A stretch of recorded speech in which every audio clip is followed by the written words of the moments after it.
teman-teman semua. Kami dari kelompok 4 Program Studi Pendidikan Multimedia Kampus UPI di Cibiru. Di video kali ini, kami akan mendemonstrasikan produk EduTech yang sudah kami kembangkan untuk memenuhi tugas UAS mata kuliah Literasi TIK dan Media Pembelajaran, yaitu game kuis edukatif berjudul Defect Detective, Truth or Fake Behind the Screen. Teman-teman tahu gak sih, berdasarkan data survei APJI, kita sebagai Gen Z menyumbang angka pengguna internet terbesar di Indonesia loh, yaitu mencapai 34,4%. Tapi tingginya angka ini sayangnya dibarengi dengan ancaman teknologi manipulasi cyber yang makin canggih. Salah satunya adalah deepfake. Nah, betul teman-teman, masalahnya banyak dari remaja saat ini yang masih mengalami kesulitan untuk membedakan mana konten visual yang asli dan juga mana yang sudah dimanipulasi atau hoax. Maka dari itu, game kuis Defect Detective ini hadir sebagai solusi interaktif lewat pendekatan pembelajaran berbasis game atau game-based learning. Kami ingin melatih kemampuan berpikir kritis remaja dalam mengenali dan juga menyaring informasi palsu di dunia maya secara menyenangkan. Dalam perancangan game ini, alur pengembangan dimulai dari analisis kebutuhan target pengguna, yaitu remaja SMA. Kemudian masuk ke tahap selanjutnya, yaitu desain atau perancangan untuk menyusun konsep visual game, mekanisme kuis, serta bank soal yang mencakup materi hoax, defect, dan dasar literasi digital. Setelah materi siap, kami masuk ke tahap produksi aset dan juga coding game.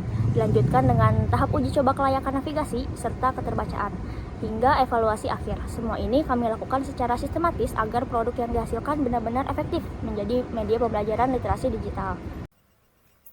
Ya, Assalamualaikum warahmatullahi wabarakatuh. Izin memperkenalkan diri kembali, saya Hauzan Mahfud.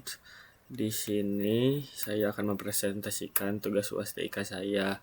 Nah, jadi tugas TIK saya itu dan kelompok itu membuat game dengan judul game Defect Detective yang dikembangkan menggunakan software Construct 3.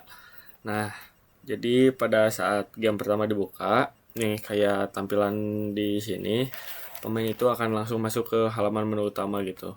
Nah, kami berempat itu mendesain halaman menu utama ini dengan nuansa yang cyber digital modern gitu, tapi dibuat lebih sederhana biar nyaman dilihat gitu, terutama buat kalangan remaja karena ini itu pasar game ini itu dari kita berempat niatnya itu untuk para anak sekolah gitu, biar si anak sekolah ini tuh pada bisa langsung tertarik sama ngerasa familiar gitu ketika udah mulai memainkan gamenya.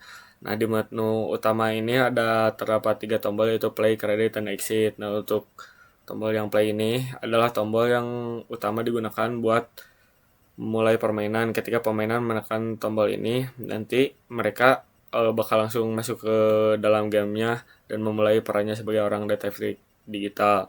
Nah, contohnya nanti kalau dipencet play bakal kayak gini. Nah, masuk langsung ke permainannya. Nah, nantinya si pemain itu bakal diberikan tantangan gitu buat mengidentifikasi apakah sebuah konten merupakan informasi asli atau hasil manipulasi dari deepfake ini. Nah, kalau sesudah itu kan nanti pemain nggak cuma main gitu, tapi juga belajar gimana mengenal lebih jauh lah tentang deepfake ini gitu yang banyak beredar di internet. Nah, selanjutnya ada yang kedua, tombol kredit. Pada bagian ini nanti pemain bisa melihat informasi mengenai tim yang terlibat dalam pembuatan game gitu, kayak siapa aja gitu, kayak nama-nama kelompok ini. Nah, terus juga yang terakhir ada tombol exit. Nah, ini tuh berfungsi buat keluar dari game. Nah, si tombol ini juga memungkinkan pemain menutup aplikasi dengan mudah. Jadi nggak usah ribet gitu.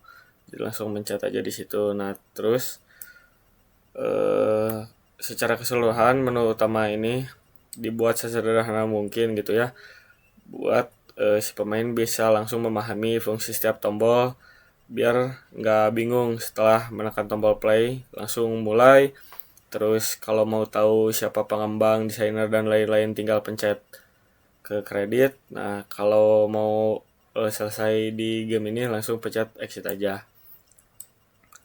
Nah, mungkin segitu sih dari aku. Mungkin selanjutnya di video yang selanjutnya teman kelompok saya akan menunjukkan gimana alur permainan dan fitur-fitur yang ada di dalam game Defect Detective. Terima kasih. Halo, saya Wizky Belhar, selaku desainer dan pengembang game juga. permainan ini menyajikan total 20 soal pilihan ganda berbasis studi kasus yang menantang. Nah, di sini juga saya ingin membagikan sedikit kendala teknis yang kami alami selama proses produksi. Rencana awal kami yaitu sebenarnya ingin memasukkan studi kasus visual yang interaktif, yaitu menampilkan perbandingan langsung antara gambar asli dan gambar hasil buatan AI. Namun, karena adanya batasan atau limitasi sistem pada software Construct 3 versi gratis, kami harus menyesuaikan ruang lingkup proyek. Akhirnya, soal kuis kami optimalkan pada kuis teori cyber yang matang dari materi yang sudah kami susun. Nah, untuk gamenya sendiri, kita bisa lihat, kita akan mulai dari pertama. Oke. Karena game ini dibuat untuk Android, maka ukuran yang kita gunakan adalah versi Fortran. Nah, kita akan mulai. Nah, di sini kita bisa lihat bahwasanya soal dan jawaban yang telah kita susun itu berdasarkan materi yang sudah kita persiapkan sebelumnya. Nah, meskipun ada keterbatasan sistem, esensi edukasinya tetap tersampaikan dengan kuat. Bisa dilihat di pojok bawah, kami menyertakan indikator skor. Bisa kita lihat real time. Setiap jawaban benar bernilai 5 poin dengan total maksimal 100 poin. Kami juga menerapkan feedback system. Jikalau pemain memilih jawaban salah, sistem akan membunyikan efek seperti ini. Nah, ini merupakan suara koreksi yang mana ini tuh memberitahu kita bahwasannya jawaban yang kita pilih itu salah. Nah, jadi kita tuh membuat skenario seperti ini agar pemain bisa mengetahui dengan benar gitu, jawaban yang benar tuh yang mana sih. Nah, jadi meskipun jawaban yang kita pilih salah, tapi kita akan tetap di sini sampai kita mendapatkan jawaban yang benar. Nah, defect secara konseptual merupakan gabungan dari istilah. Nah, ini kita akan menjawab jawaban yang benar, defect, learning, dan fact. Nah, ketika kita menjawab dengan benar, maka kita akan lanjut ke soal berikutnya.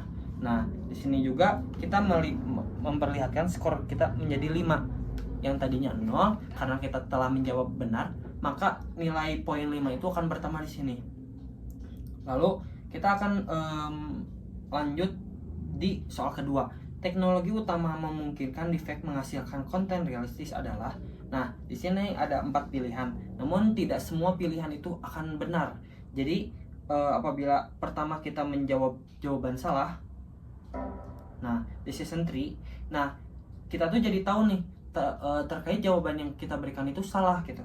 Nah, namun apabila kita menjawab pertanyaan ini dengan benar, yaitu A, GANS. Jadi teknologi utama yang memungkinkan defect menghasilkan konten realistis adalah GANS. Nah, akan lanjut ke pertanyaan ketiga. Dan di sini kita bisa lihat skor menjadi 10. Itu merupakan skor yang kita hasilkan dari pertanyaan pertama dan kedua. Dan ini akan berlaku seterusnya hingga poin kita benar-benar terkumpul menjadi 100 seperti. Kendala yang kita alami yaitu kita mengalami suatu limitasi dari software Construct 3 itu sendiri. Di sini kita menggunakan free edition, yang mana kita menggunakan Construct versi gratis, dan di sini kita bisa melihat bahwasanya this project exceed the free edition limit. Yang mana ini tuh menjelaskan bahwasanya kita telah memaksimalkan game ini sehingga kita mengalami limitasi. Selain itu, Melalui game edukatif ini, kami berharap tingkat literasi digital remaja bisa terus meningkat, sehingga kita semua bisa lebih bijak, kritis, dan juga bertanggung jawab dalam menyaring informasi di era AI.